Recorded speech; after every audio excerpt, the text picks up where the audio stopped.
You have spent your entire life inside a mind that is actively lying to you. Not metaphorically, not occasionally. Right now, as you process these words, your brain is running a filtration system so sophisticated that you will never perceive the raw version of reality. You will only ever see the version your mind has decided you can handle. And the most disturbing part is not that this system exists. The most disturbing part is that it was never designed to help you. It was designed to keep you functional.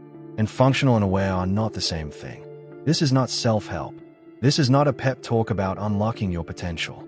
This is the operating manual for a machine you've been using your whole life without ever reading the instructions.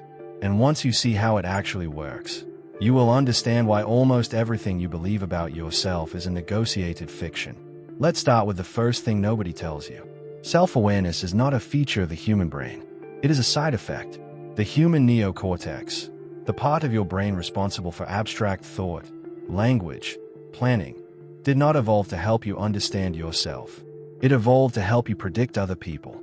Evolutionary psychologists call this the social brain hypothesis, first proposed by Robin Dunbar in the 1990s. The theory is straightforward. Humans survived not because we were the strongest or the fastest, but because we could navigate complex social hierarchies. We needed to predict who would cooperate, who would betray, who was bluffing, who was dangerous.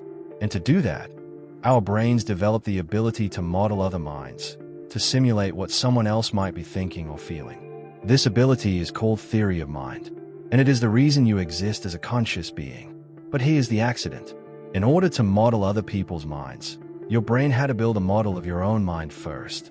It needed a reference point, a baseline simulation it could use to predict others by comparison. Self-awareness was never the goal. It was the scaffolding. You were never meant to look inward. You were meant to look outward through a mirror you didn't know was there. And that mirror has a flaw. It doesn't show you what you are. It shows you what is useful to believe you are. And those are two very different things. Layer 1. The brain doesn't show you reality. It shows you a strategy. In the early 2000s, neuroscientist Chris Frith published work on what he called the neural correlates of self-deception. His research demonstrated that the brain does not passively receive information and present it to your conscious mind. It actively filters, distorts, and edits before you become aware of anything. And the editing criteria is not accuracy. The editing criteria is utility. Your brain asks one question about every piece of incoming information. Is this useful for survival and social functioning? If the answer is yes, you become aware of it. If the answer is no, it gets suppressed. Not deleted, suppressed. It still affects your behavior, your emotions, your decisions. But you never consciously see it. This means that your self-image, the story you tell yourself about who you are, is not a reflection. It is a strategy. Your brain constructed a version of you that is optimized for social functioning, and it presents that version to your conscious mind as though it were the truth. You experience it as identity, but it's closer to a press release, a curated summary designed to keep you confident enough to act, but never aware enough to see the full picture. Every compliment you've deflected while secretly hoping someone would insist. Every time you said you didn't care about something while your body tightened. Every belief you hold about your own character that has never once been tested under real pressure. These are not quirks. These are the fingerprints of an editing system that has been running since before you could speak. You have never met yourself. You have only ever met the version your brain decided was safe to show you. Layer 2. The narrator in your head is not you. It is a reputation manager. There's a voice in your head that never stops talking. It narrates your actions. It explains your decisions. It tells you why you did what you did, felt what you felt, chose what you chose. Most people assume this voice is them, their true self, their inner being, the core of their identity. It is not. In the 1970s, psychologist Michael Gazzaniga conducted split-brain experiments on patients whose left and right brain hemispheres had been surgically separated. He discovered that the left hemisphere contains what he called the interpreter, a module whose entire function is to generate explanations for behavior, even when it has no access to the actual cause. In one experiment, he sent a command to the right hemisphere, which controls the left hand, to stand up and walk. The patient stood up. When asked why, their left hemisphere, the interpreter, immediately generated a confident explanation. I wanted to get a drink. It was completely fabricated. The left hemisphere had no idea why the body moved. but it couldn't tolerate not knowing. So it invented a reason and presented it as truth. This is happening inside your head right now. Every explanation you give for your own behavior, every reason you assign to your choices, every story you tell about why you are the way you are, all of it is being generated by a module that prioritizes narrative coherence over factual accuracy. The interpreter does not care what is true. It cares what makes sense. And it will rewrite your memories, distort your perceptions, and fabricate motivations to maintain a story that holds together. You are not the author of your own story. You are the audience. And the author has no obligation to tell you the truth. Layer 3. Your identity is not a discovery. It is a construction maintained by selective blindness.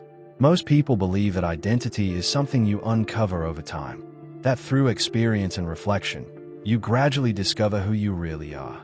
Personality psychology spent decades reinforcing this idea, but the research tells a different story. In the 1990s, psychologist Dan McAdams introduced the concept of the narrative identity, the idea that your sense of self is not a fixed truth you discover, but an ongoing story you construct. You select certain memories, emphasize certain traits, and minimize or completely ignore others to build a coherent character. And the selection criteria is not accuracy. It is consistency. Your brain cannot tolerate contradictions in self-concept. If you believe you are a kind person, your brain will suppress memories of your cruelty. If you believe you are intelligent, your brain will reframe your failures as bad luck or external circumstances. If you believe you are independent, your brain will erase the 100 small ways you conform every single day. This is not conscious. You are not choosing to ignore these things. Your brain is filtering them out before they reach awareness because they threaten the structural integrity of the narrative. And a narrative that loses coherence becomes a self that loses function. Your brain would rather you be wrong and stable than accurate and shattered. This is why genuine self-awareness is so rare and so destabilizing. It's not that people lack the intelligence to see themselves clearly. It's that the brain is actively preventing it. Self-knowledge is a threat to self-function, and your survival machinery will choose function over knowledge every single time. Layer 4. The shadow is not what you hide from others. It is what you hide from yourself. Carl Jung described the shadow as the part of the psyche that contains everything the conscious identity refuses to acknowledge.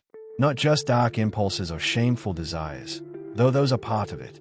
The shadow holds anything that contradicts the narrative. Your cowardice if you believe you're brave. Your selfishness if you believe you're generous. Your rage if you believe you're calm. Your need if you believe you're self-sufficient. The shadow doesn't disappear because you refuse to look at it. It runs your behavior from underneath. Jung wrote that what you do not make conscious will direct your life and you will call it fate. This is not philosophy. This is mechanics. The parts of yourself that your narrative identity cannot integrate don't go dormant. They influence your choices, your relationships, your emotional reactions, all without your awareness. And you experience their effects as confusion, as self-sabotage, as patterns you can't explain, as the feeling that something about your life doesn't add up, but you can't identify what. Every time you've overreacted to something minor and couldn't explain why. Every relationship pattern you've repeated despite swearing you wouldn't. Every goal you've sabotaged at the last moment without understanding the impulse. That's not randomness. That's the shadow operating in the gap between who you are and who you've been told you are. Now let's talk about you. Right now, you have a version of yourself that you believe in. A character you perform. A set of traits you'd list if someone asked you to describe yourself. Confident or anxious. Logical or emotional. Independent or loyal. Whatever the list is, you trust it. You've built your life around it. Your relationships, your career, your daily decisions. All of them are downstream of this self-concept. But here's the question you've never sat with long enough to let it land. What if that version is not who you are? What if it's who your brain needed you to believe you are? What if the traits you identify with most strongly are not your deepest truths, but your deepest defenses? What if the reason you've never been able to change certain patterns isn't because you lack willpower, but because the part of you that could change them has been edited out of your awareness? You've been told your whole life that the path to growth is self-awareness. Know yourself.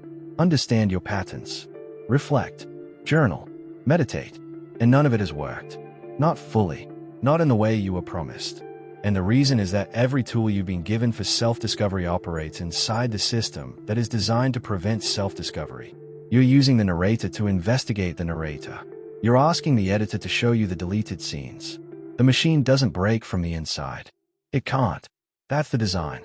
And right now, your brain is doing something very specific with what you just read. It is sorting it, filing it, deciding which parts are interesting observations about other people and which parts are uncomfortably close to home. And the parts it files under interesting but doesn't apply to me, those are the exact parts that apply to you the most. That reaction you just had, the subtle, almost imperceptible impulse to keep this at arm's length, to treat this as content rather than confrontation, that's the system working. And it just proved everything this video told you.